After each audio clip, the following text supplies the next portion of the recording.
maybe I'll move this mic a little. The breathing, the everything. Yes, I like it. You hear the breathing. Does this help in kind of meditation? I mean, how is the voice will affect us in how we feel? Sometimes we use music. That's true. And or we listen to other people. We have a good microphone, so we can listen to each other. I like this. I love the microphone. It's and it's Shure. Yes, it's Shure SM70. Sure, I see. They went viral after pandemic. Everyone wants to start a podcast, and they use Shure, right? Yes. Amazing. It's a beautiful name, Shure. Yeah. What are you sure about? Right. The microphone. Yes. I like it. And you, Vishen, what are you sure about? In life? Yes. Are we recording? Have we started? We are. I'm sure that life is going to be amazing. Why do we always have the anxiety? And it's usually from the future. For me, it's from the future, but it's always related to the past. Anxiety related to the past? Anxiety is like the base of why you have anxiety is probably because you had an experience in the past where your childhood. But the anxiety we are always feared of what's things from the things that we don't know about. Right. It's always we have anxiety from the future. Yeah. And your question is, why do we have anxiety from the future, for the future? Because you said, I'm sure it's going to be an exciting or an amazing future. And that's because I don't have anxiety anymore. I did. I don't anymore.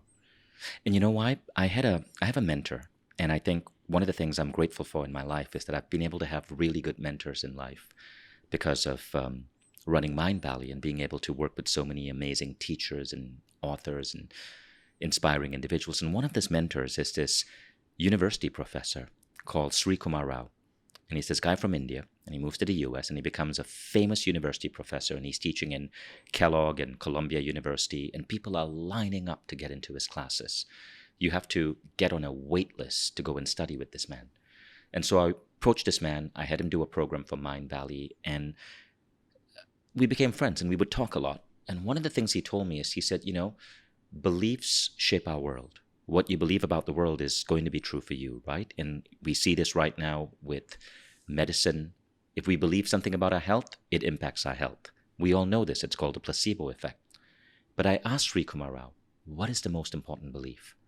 And he said the most important belief in his mind that any human being can have is the belief of a benevolent universe. And what he means by that is the belief that the universe or God is watching out for you. So if you believe in God, change that line to a benevolent God. That God of the universe is watching out for you, is protecting you, and anything that happens to you is happening not to you, but for you. There's a meaning for it. There's a reason for it. Let's see. I'll say it again. Sorry about that. It's fine. And that anything that's happening to you is happening for you, for a greater meaning. I have that belief. It didn't come easy. I didn't always have that belief, but I have that belief now. And I gotta say, it puts that anxiety away. I don't experience anxiety really for anything right now, even for my own death. You said always that the mind can change the body or can cure the body. And this is how you started, like in this journey. Exactly, right. Is whatever you believe in, it actually can affect your life, your body, and can make a change. Mm-hmm. Exactly. Yeah. And is it something that we have a hope in things and then we manifest them and then they come to us and then our life will change? Or does it have a direct effect really on ourselves? So let me tell you the reality. Your mind has a greater impact on your body than many medicines that you take. And in some cases, a greater impact on your body than even intervention that involves surgery. So we've all heard of the placebo effect. You have a pain, a doctor gives you a pill. The pill is just water and sugar, but the pain goes away. Why? Because you believe the pill works. But our ability for our mind to impact our body is so powerful. It can also influence things that require surgery. So there was a famous study that the New York Times wrote about in 2013. a doctor called J.B. Moseley. He was aware that many men over 50, go for surgery to remove arthritis pain in the knees. So he wanted to see, is the surgery really causing the pain to go away? He had a theory, a radical theory, that the pain was going away because the men believed the surgery helped, but the surgery did nothing. So he did an experiment. He got 10 men, and he told them all they were going to get free surgery for arthritis of the knee. These were all veterans, US veterans, meaning ex-military soldiers. 8 of the men, they got a fake surgery, a sham surgery. So they put the men under anesthesia. They made little slits on their knee. They bandaged it up. They sewed it up. The men, they woke up. There was these cuts on their knee. There was bandages with blood. They were convinced they had the surgery. And 2 people actually had the real surgery for knee arthritis. After a month, every single one had their knees cured. The 2 people who had the surgery were cured. The 8 people who had the fake surgery, they were also cured. And J.B. Moseley's work dazzled the medical community, because the medical community began to realize just how powerful the placebo effect is, our mind over our body. And now we see this in a stunning way. For example, I just read this study. Sometimes people get sick, you're in a hospital. This happened to my father recently, right? So my father was recovering from cancer. And I love my dad, and as he was recovering, he wasn't getting a chance to walk much. So his legs got weaker. And so after his recovery period, he couldn't walk very far because the muscles shrank. This happens to a lot of people, even happens to young people. But scientists studied the simple fact. People who were in bed, they would visualize themselves walking for a few minutes. And if they just visualize themselves walking, their muscle loss is 50% less. Can you imagine that? 50% less, not from walking, from visualizing yourself walking. It shows just how powerful the mind is. Your mind can heal you of things that require surgery. Your mind can slow down illness, slow down things like muscle loss. Your mind has an amazing command over your body. And this is something everyone should realize. When you worry about becoming sick, you are actually more likely to become sick.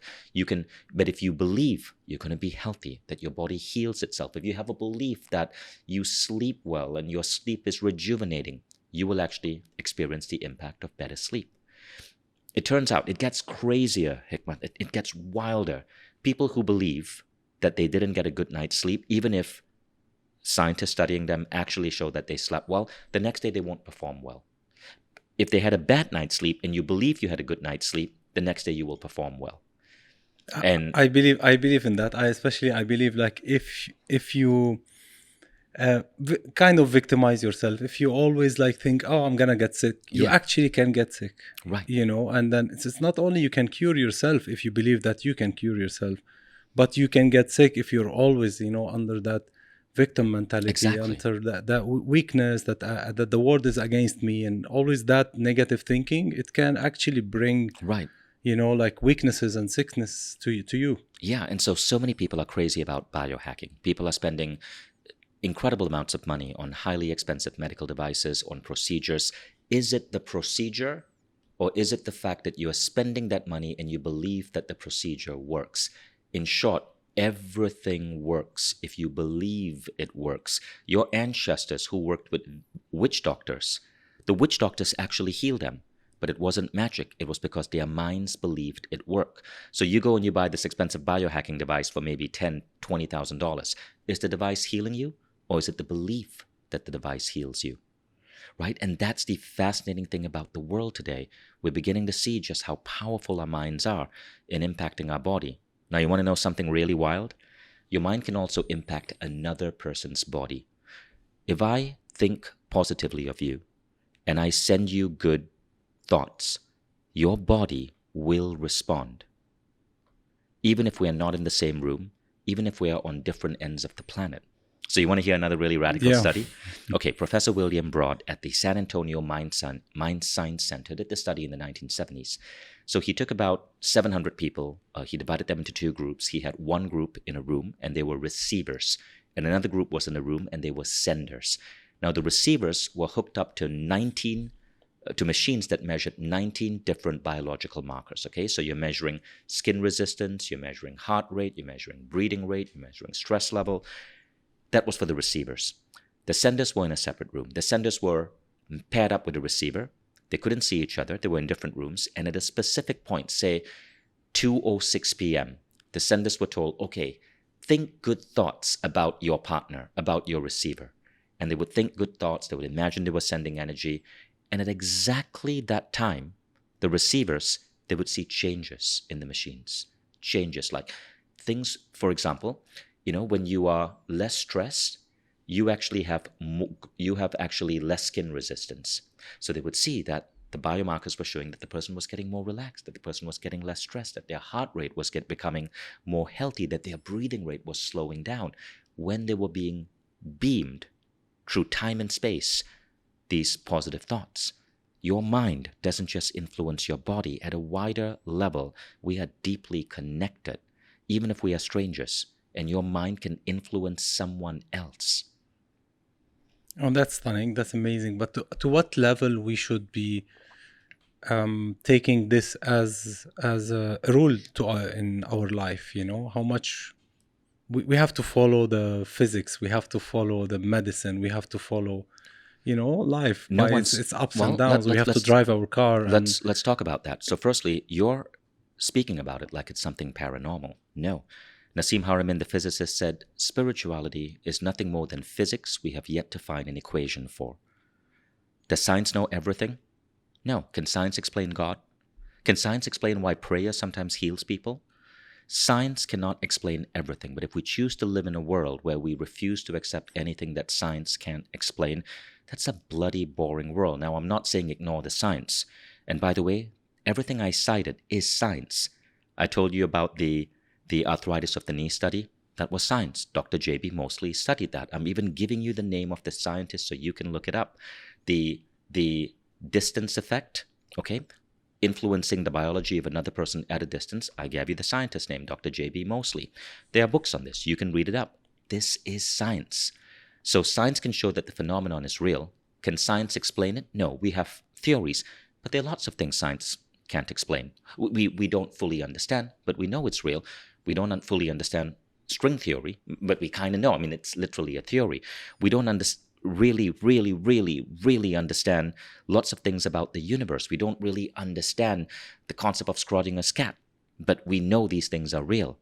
So there's a difference between science showing it's real and we understanding how it works. Science is showing this is real. Science is showing intuition is real. Science is showing the mind-body healing effect is real.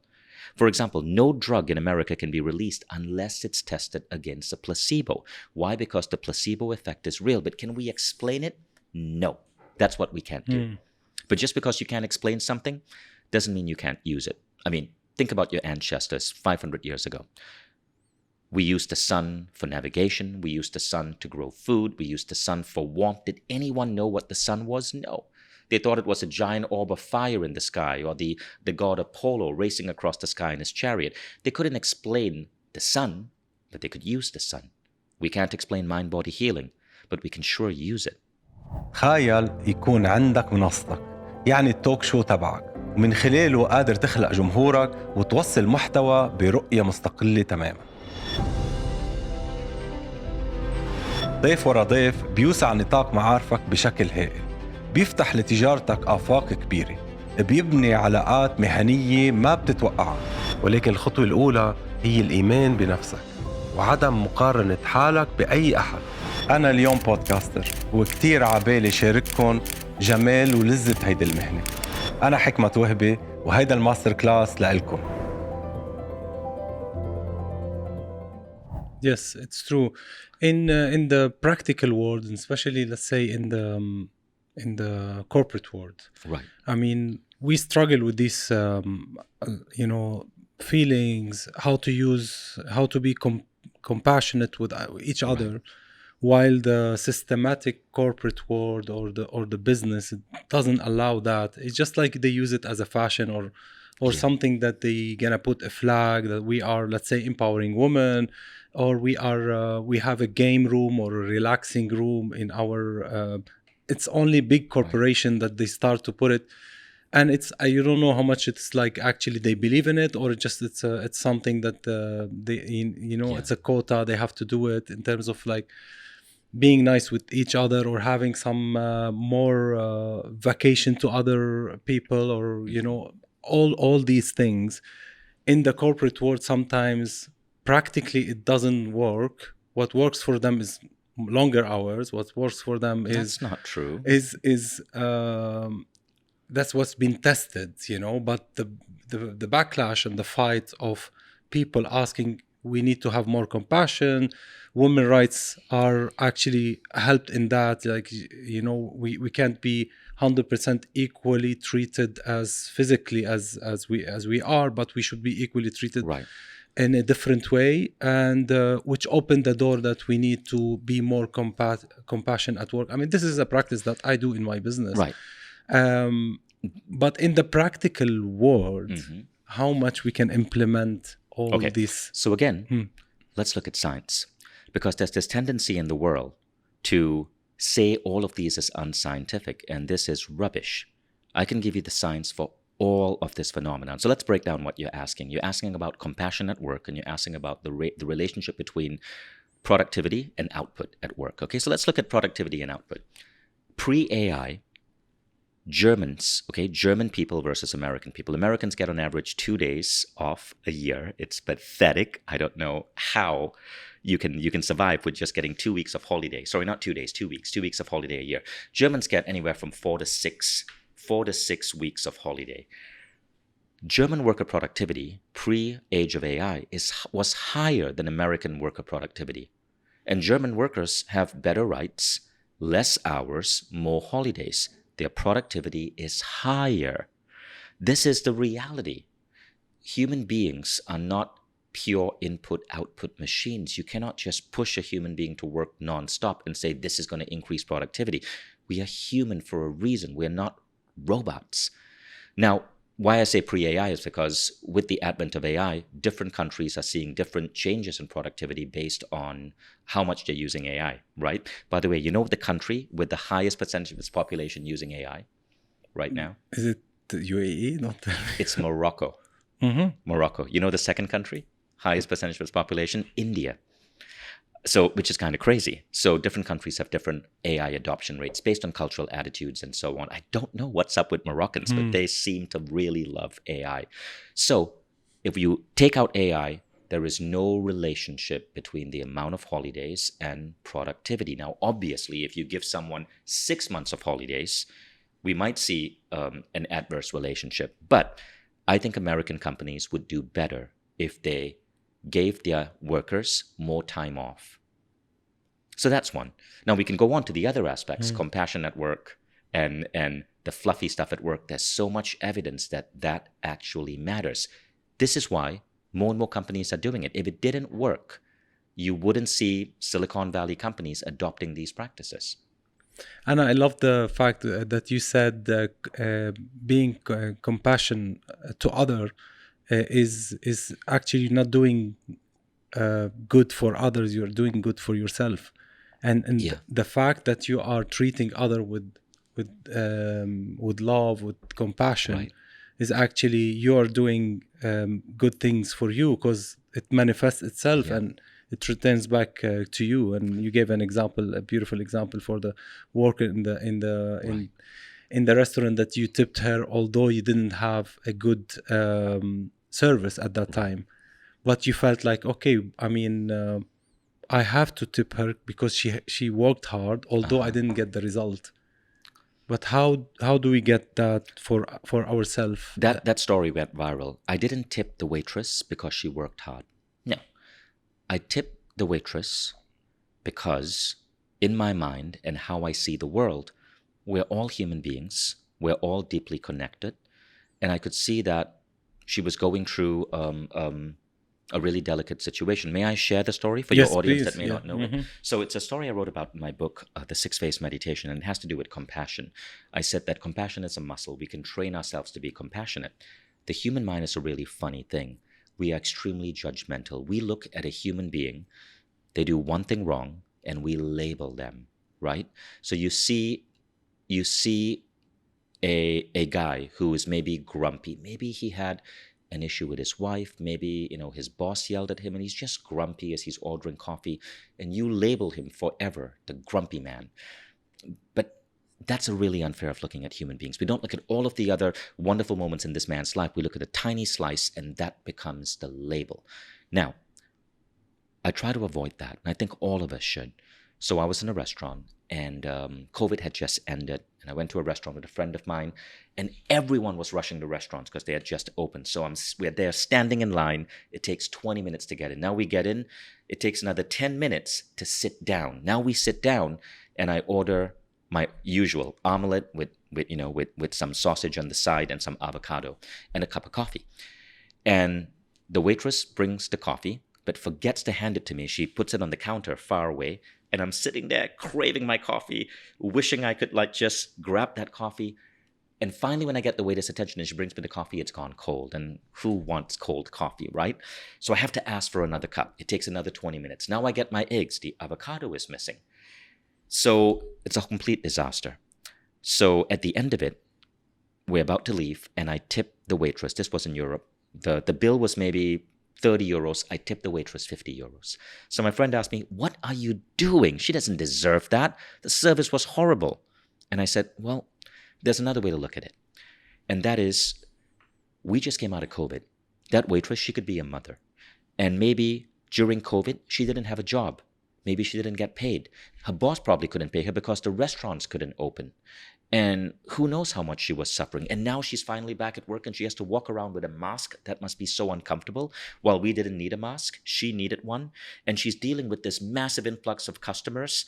And the restaurant hasn't expanded their wait staff. It's not because she's incompetent. She's just busy. She's doing her best to serve all of these people who are trying to come to a restaurant because COVID just ended. And that's why I'm tipping her $50. Because she's doing her best. And because we, after months and months and months of having to eat at home, we got to eat out. And who cares if the coffee was a little bit cold? Who cares if she skipped my avocado? We got to eat out after 8 months. And that's pretty darn special. So you see the reframe? So when you stop judging people, you stop saying, oh, that waitress was lazy, but you try to put yourself in her shoes. People are predominantly good. Or at least 99% of people are predominantly good. But we forget that, and we label and we judge, and we do this not just for individuals, we do this for entire societies. We say French people are rude, American people are loud. I don't know what are the judgments on Emirati people, but we judge, and that's a really not a good thing. So that's how I like to view life. Now, I want to go back to something you said. You spoke about compassion at work. Is there evidence for that? May I share a really fascinating scientific study? Yes, please. Okay. And again, I'm citing the science because I can tell that you're a science-based man and you want to hear the science. I have compassion in my work. That's definitely. Yeah. Yeah, it's something I believe in. But prove me. I mean, some people prove me wrong. I mean, prove me right, because it's in the practical world how much it's effective. Yeah, and so being compassionate or being really systematic. So there's a difference. You can be compassionate and you can be strict. I'm compassionate but strict. That means I will reprimand an employee of mine, and I did once, for not following process and making repeated mistakes, and putting her on notice that if she repeated the mistake, she would lose her job.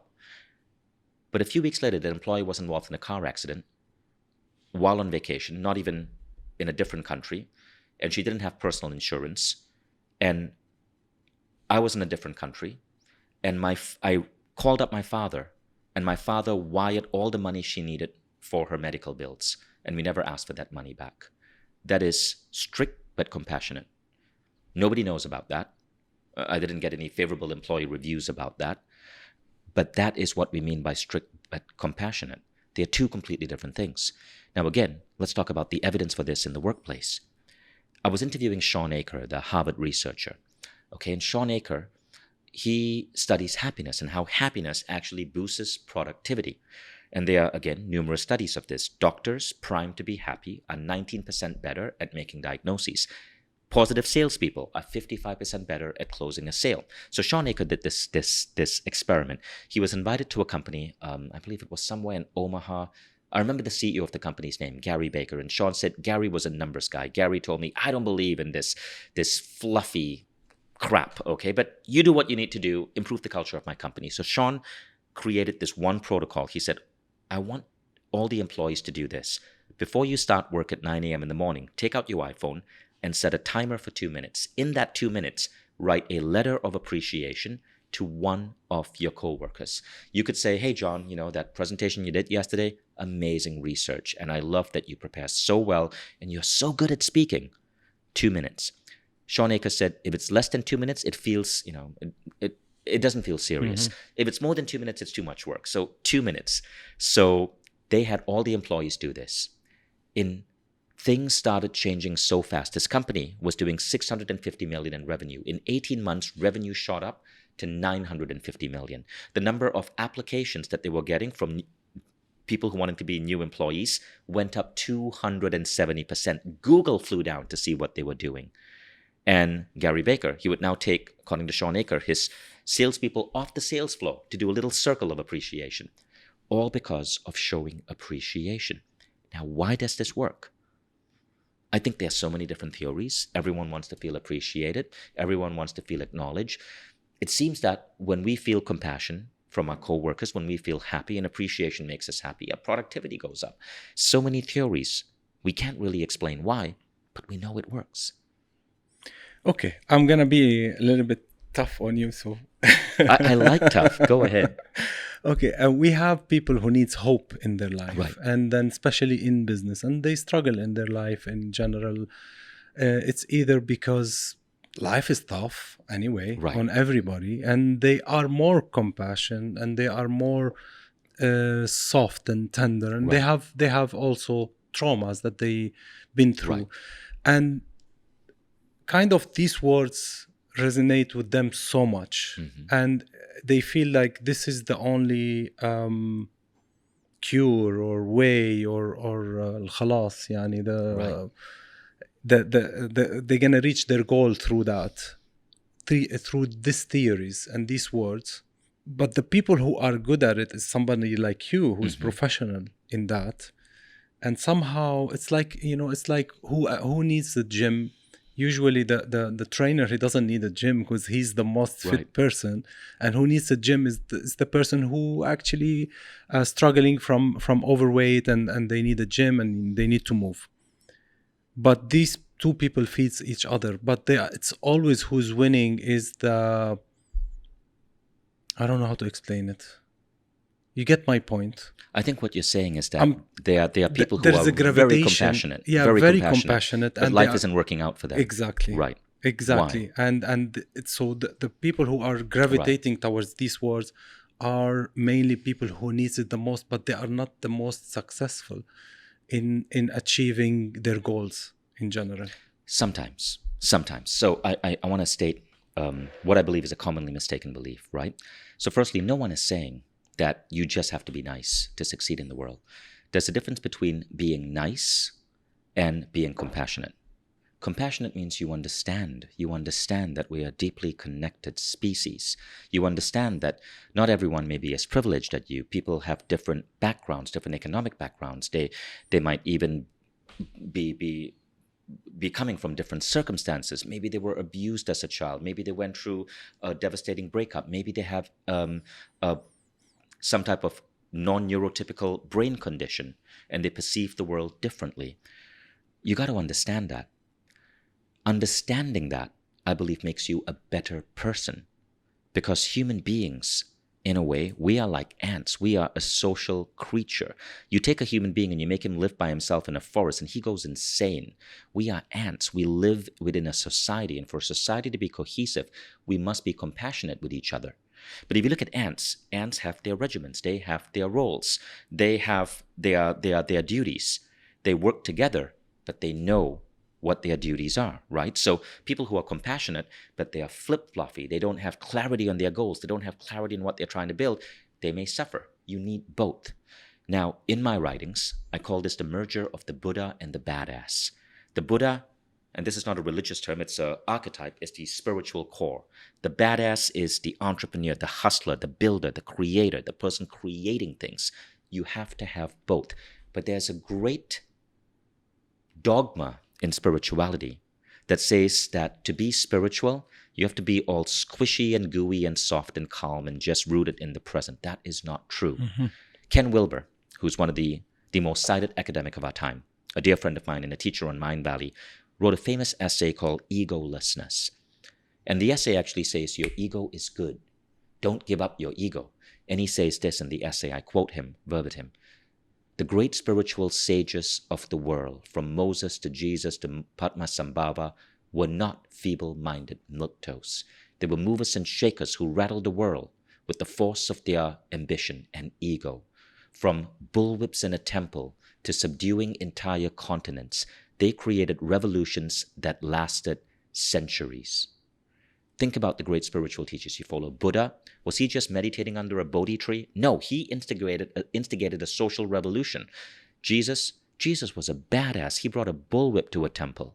Moses, he helped his people flee the Egyptians. Muhammad conquered so much territory in such a short amount of time that the Roman Empire was completely dazzled. Yet all of these spiritual teachers were deeply rooted in their spiritual being. They were spiritual badasses. They were compassionate. They were kind. Look at their sayings. Read their books. They were all deeply loving, compassionate individuals. But they also stood up for their beliefs. They stood up for their people, and they led, and they were badasses. That is who we want to model. So you can be both, you're saying? Of course, you have to be both. So you can be a politician, who's badass, as you using this term. Exactly, but still compassionate. Yeah, you can prison 1 million person, but be compassionate to a young child who needs help. Well, when I say badass, I don't mean imprison 1 million people. Why would you do that? Unless there was a reason for it. I mean badass as in being able to go against societal expectations, being able to make difficult decisions. So again, let's look at the science, right? So there's a really interesting phenomenon that I think is worth talking about, since your audience is 90% women. I believe women make better political leaders. And I want to state the scientific evidence why. Let's look at evolution. So I was just interviewing a doctor by the name of Dr. Mindy Pelz, and we were speaking about a theory called the grandmother hypothesis, right? And it states this: menopause is a construct of evolution for a very unique purpose. Do you know, okay, we are mammals. Do you know very, very, very few mammals actually experience menopause? It's human beings, orcas, and pilot whales.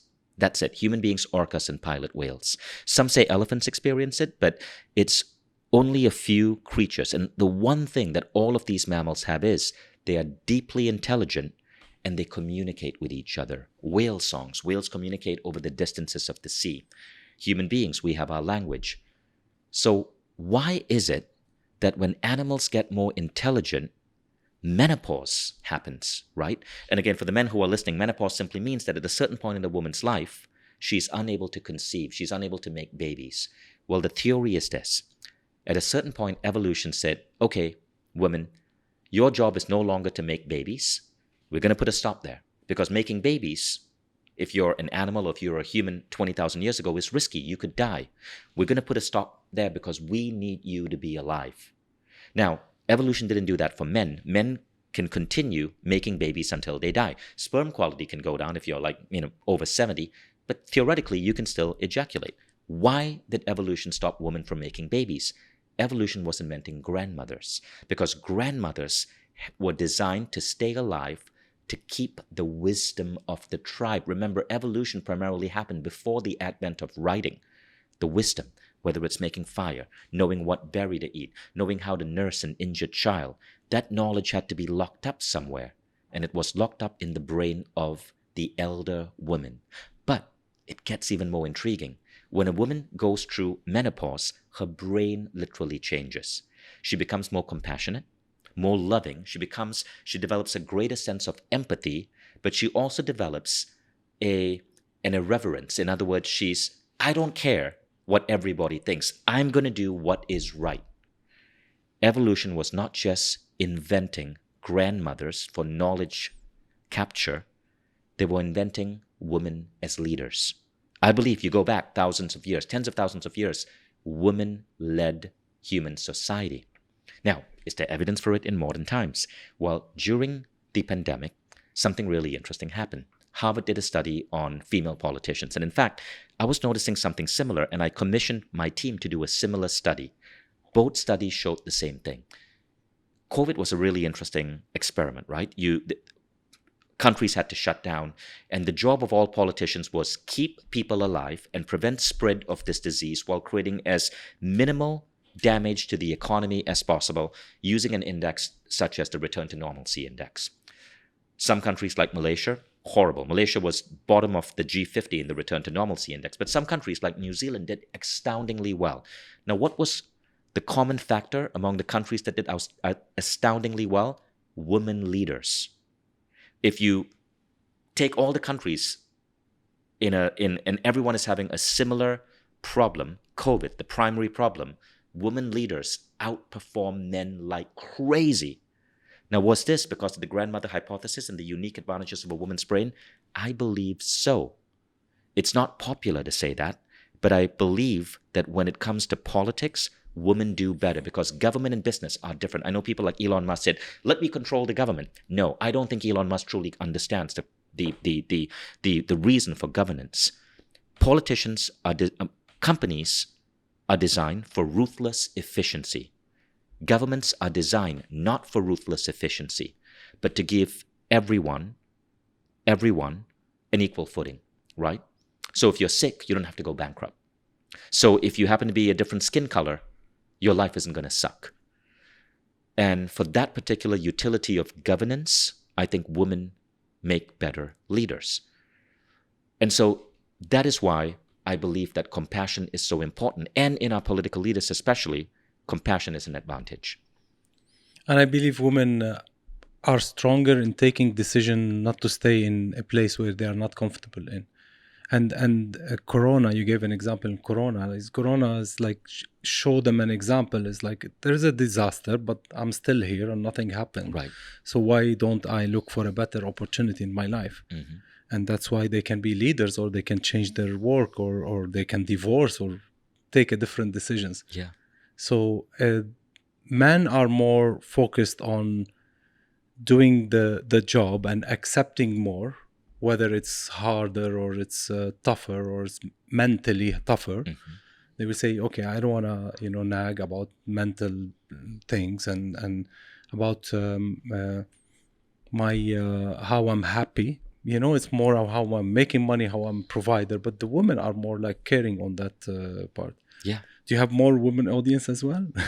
My audience on Mindvalley is approximately 60 to 65% women.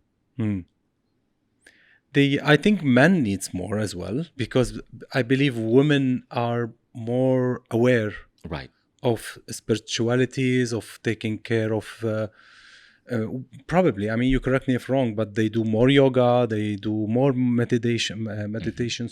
So probably men needs it more than men these days. Well, definitely men need balance in their lives as well, right? I think when it comes to male to men as well, men are not having an easy time, and that's definitely something worth talking about. Why did Trump win? Trump won because if you look at the Democratic Party, they're all about minorities, they're all about rights of women, they're all about LGBT rights, but white men are suffering. Their income is going down. More and more of them are having to live with their parents. They're having economic injustices happen to them, and no one is talking about that. So men really need support. And our world, as it's constructed right now, doesn't really help men as much as it should. Men are blamed for a lot of things that they don't deserve to be blamed for. Okay, does the woman needs to wear the trouser to be a leader? So what I think you're asking is, do women need to play masculine role in the workplace? Yes. No. And I think this is actually a big misconception. So I was speaking at the World Government Summit here in Dubai in 2022, and this was the subject of my speech. It was why women need to understand that there are certain feminine qualities as CEOs, as founders, that give them an edge. It doesn't mean don't follow anything guys do, right? Masculine and feminine are different ways of perceiving the world, but they're also simplistic archetypes. But feminine leadership has a lot of advantages that we're only beginning to see. So first, we got to understand that the world of work emerged after World War II, primarily from the US, which won World War II. And the way we design work, the 9 to 5, the corporate hierarchy, is very much modeled after the US military. Because what happened is you have all of these ex-soldiers come back and they start companies. And so they model what they know. The hierarchy of the military, which was predominantly men in World War II. So our corporate hierarchies, until recently, have been very male-dominated and designed for men. Now, women have different schedules. Women have different ways of viewing work. And it's only recently that we're beginning to see the advantages. So, for example, feminine qualities are more nurturing. Feminine qualities are more democratic. Women are more likely to create a consensus and listen to everyone in the group before making a decision. Feminine qualities are more empathy. Women listen better than men. Now, all of these are scientifically proven through different studies. I'm not just making a label. I'm not saying women are this and men are that. These are scientific qualities because our brains are different. For example, if you look at SAT scores and math scores for SATs, in 19 out of 20 countries, men do better than women in math. But in the vast majority of countries, women do better than men in communication, right? This is why women often do really, really, really well in jobs which are related to nurture, to care, to communication. Men do really, really, really well in jobs related to science and engineering. So let's go back to feminine qualities. Here's one study. Gallup did a poll of 10 million employees, and they asked the employees a simple question. Does my supervisor or manager care for me as a person? Okay? Supervisor or manager. Now, employees who said, yes, my supervisor cares for me as a person, and that's a very feminine quality, nurturing, caring. They were the most engaged at work. They contributed more to profitability per employee. They stayed longer in the companies. They rated their companies higher. All of these good things corresponding to one question. They felt cared for. Earlier, I cited the Sean Akers study on appreciation at work, how one company increased its revenues by almost 50% by implementing a culture of recognition and appreciation, 2 minutes a day. That too is a feminine quality. Empathy, listening, appreciation, nurturing, all of these are feminine qualities. Women need to bring this in the workplace. Don't walk into a workplace and try to model your male boss when you graduated school. I mean, maybe he had some good qualities, but feminine qualities really, really, really have a huge advantage in work today. And when you can balance both masculine qualities, precision, directions, logic, and the feminine quality, intuition, empathy, you gain an advantage. Now, here's another crazy study, which I think is worth talking about. Professor John Michalowski of the Newark College of Engineering did a study on CEOs and intuition. So we often think of women's intuition. Women are, in most cases, seen as being more intuitive than men. Have there been any studies that show that women are more intuitive? I don't know. But women intuition is a more feminine thing. So perhaps Professor Michalowski does this study, and he has 5 cards, and the CEOs have to guess which card he's holding up. So the odds of guessing correctly are 20%. Now, what he found is some CEOs are guessing 23, 24, 25% accurate. They were using their intuition. Mm-hmm. And these CEOs, they tended to have higher profitability in their companies, right? So this shows that there's a correlation between intuition and profitability. And women do intuition better. So this is another feminine quality that you don't want to tune out.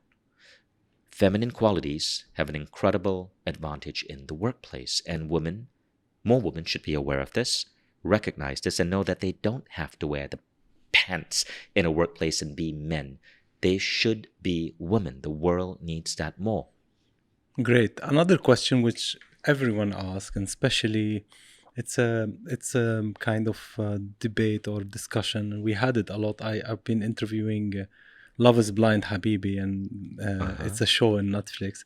And all the topics, they were like about men being the provider, woman wants to work or doesn't want to work. And that debate, whenever a woman says like, I want to have a man who just provides me all the luxury in life and I don't want to work, Although this is against feminists, at the same time, a lot of people agrees on that. A lot of women were agreeing on that topic. So, and then if there is a man say that, I will take care about you, I'll take care about everything, but you need to slightly, I want to direct the let's say that company that it's called our home.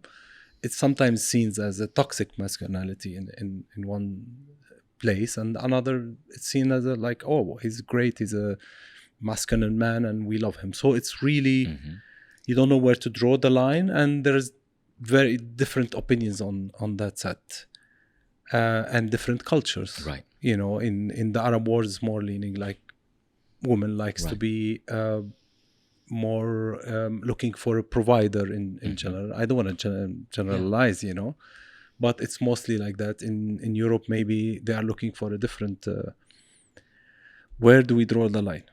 Well, firstly, everything that you said is a matter of personal choice. I know men who are stay-at-home fathers while the mother is working and bringing in most of the money. That's okay. Who are we to judge? I know women who don't want to work. They want to stay at home. They want to run the house, take care of the kids, and take care of their husbands. And they are incredible women. Who are we to judge? Everyone should have a right to create their relationships whichever way they want, without needing to worry about what fits the societal trend. Now, among men, I remember having this debate with men I know. What's the ideal type of woman to marry? The muse or the entrepreneur? Okay, now both of these are different archetypes of women. And of course, there's everything in between, but we are simplifying it. So I have a friend, he's built a company that has done 10 billion in revenue. His partner, whom he's been with for over 30 years, okay, 5 kids, 30 years, 3 decades. They have the most incredible love life. They are still like in the honeymoon period. And she says, Vishen, it's because she is my muse. I do the work, okay? My job is to wake up in the morning and run the company and make things happen. Her job is to take care of our family. But I could never have built my company to billions in sales if I didn't have her by my side. She is 50% of all the success of my company because she nurtures me. She gives me fuel. She's my muse. She inspires me. Now, this couple, so cute. This guy, they are now, they are older now. They're in their 60s. They're retiring, and they're retiring in Hawaii, and he's building a house which faces the direction of the sun, so that on his wife's birthday, the sun is exactly like where it needs to be to create this gorgeous panorama of the house. That's love, and that's the muse relationship. Now, there are other types of relationship where, like, I enjoy being with women who are entrepreneurs, whom I can discuss ideas. That excites me. I find that sexy. Discussing ideas, talking about new technologies. I like that type of woman. I love nurturing my woman. I want to be nurtured by my woman. But at the same time, I'm attracted to women who are entrepreneurs and building something. So I'm attracted more to the entrepreneur archetype. That's my choice. No matter what choice you pick one that works for you. And again, there is no right answer, and your choices might vary depending on the stage of relationship you're in. So I think it's so dumb, so absolutely dumb to force men or women to fit into one box. It's true. Who we are to judge, and that's the right thing. And each person has his own views, his own taste, and his own what he's looking or she's looking for. And this will bring another question: how we can attract love and attract our partner. Oh, that's an interesting question. What can we do? Because I know we get distracted in life, and especially men, they get distracted looking for a job and they miss opportunity on the way. They miss looking at themselves, what they want from inside, and then they miss the opportunity to find a partner. It's a very lonely time for many people, right? People are getting married later and later. Fewer and fewer people are finding partners until they're much older, like in their 30s, and everyone's complaining about it. Now, the first thing is stop freaking complaining about it, because your mind creates your reality. What you complain about, you amplify. What you praise or what you appreciate, appreciates. So, first advice would be this. Recognize that the world is changing. Do you know, today in America, and I'm speaking America because statistics are often most readily available for America, but what applies to America tends to be trends that affect the rest of the world. Today, if you go back to your parents' generation, most people met through religious events like church or prayer, or they met through college, or they met in the company. Today, 62% of married couples in America met online, right? And online is a polite way of saying dating apps. And so firstly, get on a dating app. A lot of dating apps right now are awful, and they're all about squeezing money out of you. The founder of Tinder is a friend of mine, and he sold Tinder, and the guys who bought it, it's all about squeezing money out of you. But there are many other apps that maybe are a little bit more useful. So use the apps. Reality is 2/3 of modern relationships are coming from these apps. So who are we to say, I'm not going to use a dating app? Now, the second thing is this. This whole idea about soulmates is BS. I don't buy that. I don't buy the you complete me thing. Rather, I think our goal as a human being is to work on ourselves to be the best human being we can be, because we will attract someone who's at our level. And if your level right now is low, that means you're broke, you're in bad health, you don't have discipline, you don't have ambitions, you're more likely to attract someone of that sort. We attract, like attracts like. That's not a metaphysical statement. That is just how attraction works. You're attracted to people at your level. But all of us have our own responsibility in our hand. We can climb up that level. We can learn to take care of our bodies. We can learn to create goals. We can invest in self-improvement. The whole Mindvalley philosophy is spend 20 minutes a day, every day, making yourself a better human. And this adds up. As you focus on yourself, as you get better and better and better, you're able to access a larger and larger and larger percentage of the dating pool. So the more you climb up, the easier it gets. The easier it gets, the easier it gets. This applies to men and women. And so I don't believe we should be obsessed with finding the right partner. Definitely get in a dating app. Use it. Like, don't say dating apps are bad or I don't want to go on dates. Go on many dates. Think of it as a learning experience. Your attitude in the date really matters. But focus on improving yourself so the quality of the dates you're getting gets better and better and better. And I believe eventually, inevitably, you will find someone. But you got to work at it just like you got to work at everything else.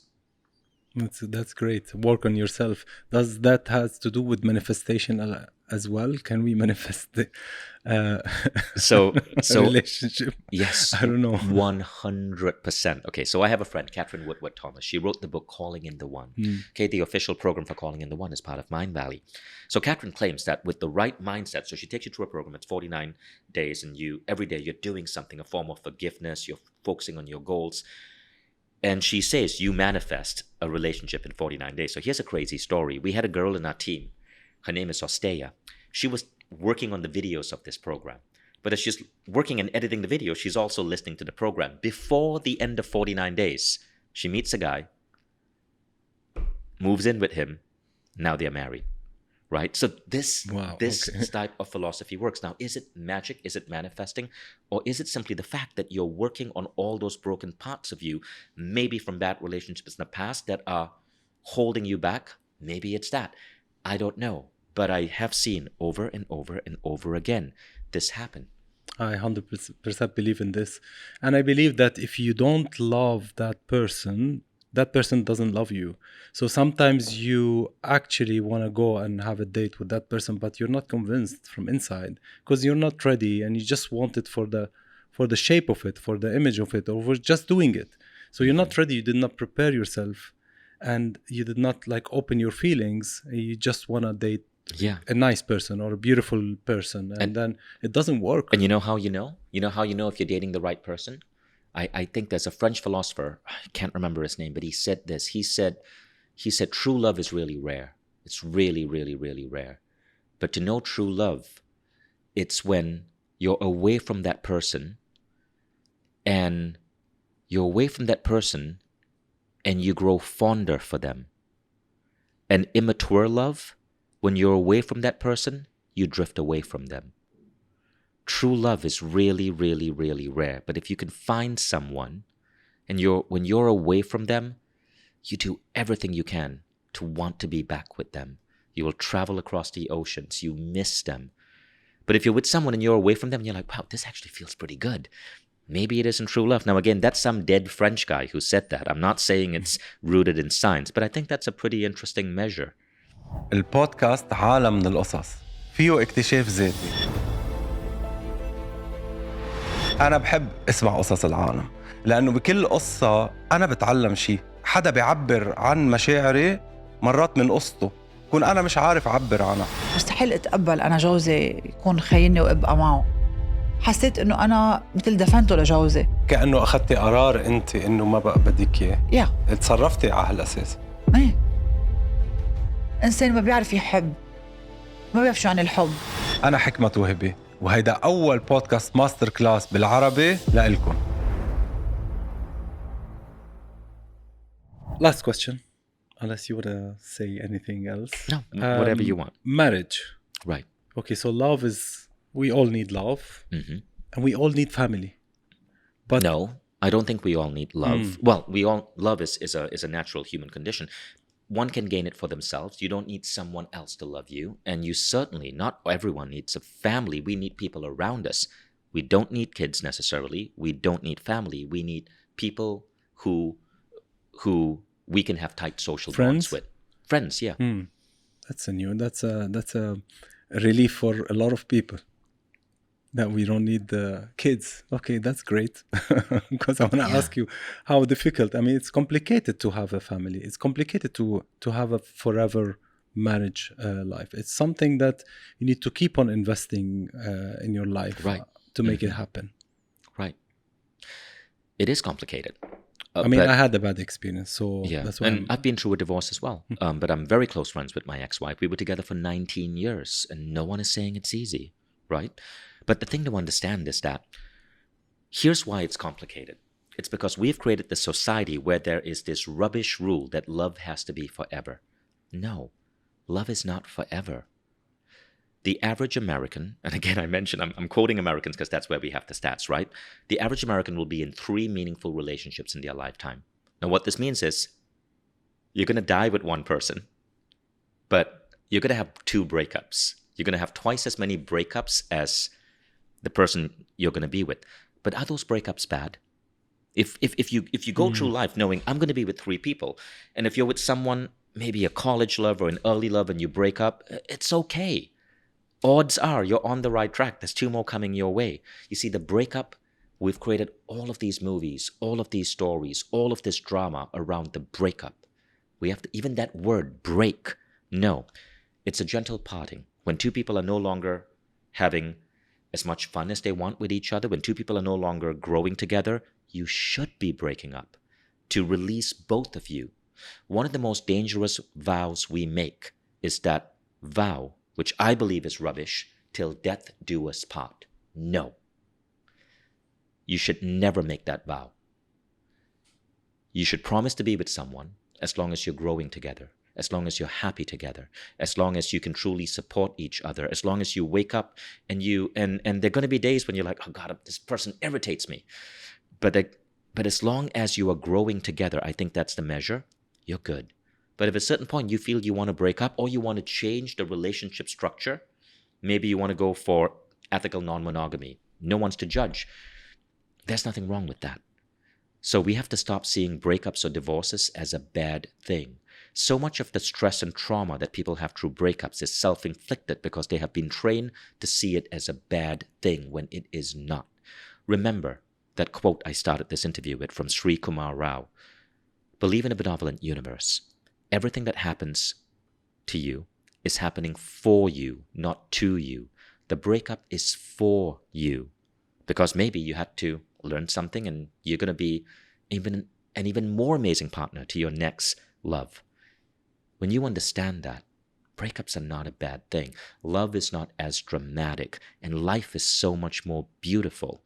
So we're going to have, 3, at least on average, 3 great people enter our lives and journey with us for a moment. And I think that's a really beautiful way to look at it. Yes, it's true. Vishen, I really enjoyed talking to you. I really enjoyed so many new and revolutionary words that you said, really. Thank you. I mean, it changed a lot my perspective in many things, especially breakup. Thanks a lot. And I heard you're living in Dubai, which is great. I didn't know that. What are your plans in general? Well, I'm looking to create the world's biggest event for mind, body, soul, relationships, and the human experience. And it's happening in Dubai, Jan 10, 11, 12. It's called Future Human. And if you let me to, I'd love to share a little bit about it. Yes, go ahead. So Future Human is designed to look at the most important things we need to learn as human beings that are unconventional, that the world doesn't teach us, that we need to thrive in this rapidly changing world, because the world is changing fast. Societal patterns are changing, AI is changing, the way we work is changing. Future Human explores that. And we bring in the most amazing teachers. I've curated every single teacher with my team. Marissa Peer, Stephen Bartlett, all of these incredible names. Now, day one is about work. And you're going to learn all of these different things to help improve your work so you can save 1 day a week, from how to optimize your brain with new biochemistry, to the thought patterns around what's happening at work, to some of the unconventional beliefs like what we've been sharing here, to how to introduce and think about AI. Day 2 is about longevity. Literally, we're about to hit longevity, a world where you can live forever. It's called reaching longevity escape velocity. But the problem is, while it's very possible that you could live to be 3, 4, 5, even 1,000, you can't really halt aging. You can't hit pause on aging. Today, we can slow down aging by about 40%. So you can age 6 years for a normal person aging 10 years. That's what the best biohackers are getting. But how do you get there? How do you age only 6 years for a normal 10 years, right? We look at these topics, and you're going to get the right exercise regimen, the right food regimen. We're bringing in some of the best speakers on health, such as Dave Asprey, who's the father of biohacking. And day 3 is my favorite. Day 3 is all about manifesting. It's how to take the ideas in your mind and fine-tune your mind to such precision that you're a spiritual badass and you can move towards your ideas with freedom. And then around all of these incredible topics and incredible teachers is a layer of community. We are releasing an app that will understand you and introduce you to maybe your new best friends or even your next soulmate.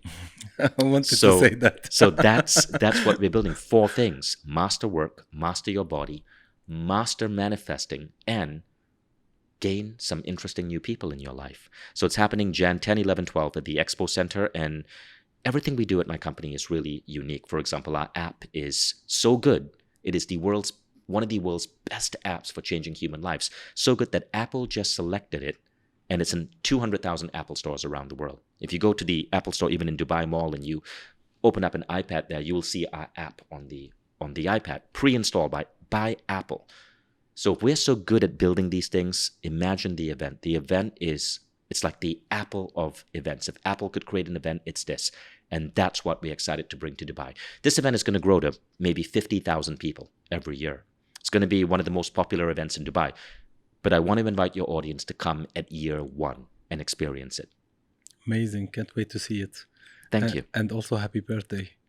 Happy birthday. It's coming soon. So. Oh, yeah. I'm turning 49. Thank you for reminding me. I'm about your age. So happy birthday and thanks a lot and congratulations on all this work. Thank you. Thank you, man. Thanks. مرات كل اللي منا إياه حدا يفهم علينا ويحطنا على بداية الطريق. مرات كل اللي عايزينه هو فكرة أو نصيحة. في أشخاص ألهموني وأثروا بحياتي وعملوا تحول بحياتي المهنية. غير الماستر كلاس اللي عملته، خصصت جلسات استشارة خاصة 1-on-1. رح نحكي فيها عن كل التساؤلات اللي عندك إياها. إذا حابين نكون معكم لتحققوا أحلامكم بعالم صناعة المحتوى، شاركوني بهالرحلة.